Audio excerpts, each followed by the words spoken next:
I was watching videos this morning about broke boomer parents, and I wanted to talk about this. My parents, despite working almost their entire lives, ended up having everything wiped out by my father having to go into a nursing home. And I could get into a lot of details about that, but the important lesson here is that it doesn't take much to push a family completely over the edge. And on top of that, my mom's shopping addiction, that's a whole nother set of things. Auto pay and QVC and all these different things, they're taking advantage of your parents. Also, predatory loans against the house. I can honestly say if that my mother wouldn't have died when she did 4 months after my father, I'm not 100% sure she would have been able to keep that house because of the debts that she had accumulated.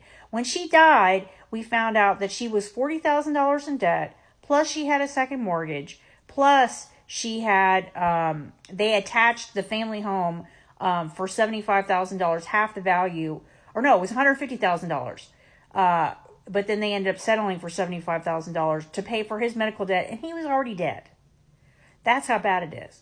So the everyday struggles I see of like people having their boomer parents. I mean, my parents, part of the reason why they ended up in the situation they did is because they had really bought into the idea that you would go work someplace for 30-something years, and then they would take care of you. And then when my mother got, a redundancy at her work and she got laid off, later in life, she got to see that wasn't the case. When they had gotten rid of the pension plan and tried to convince people that they should invest in the stock market when they don't know anything about the stock market, that was part of the problem. And then when my father had a catastrophic medical illness and she had to cash in a retirement to pay for his nursing home, that was the final straw.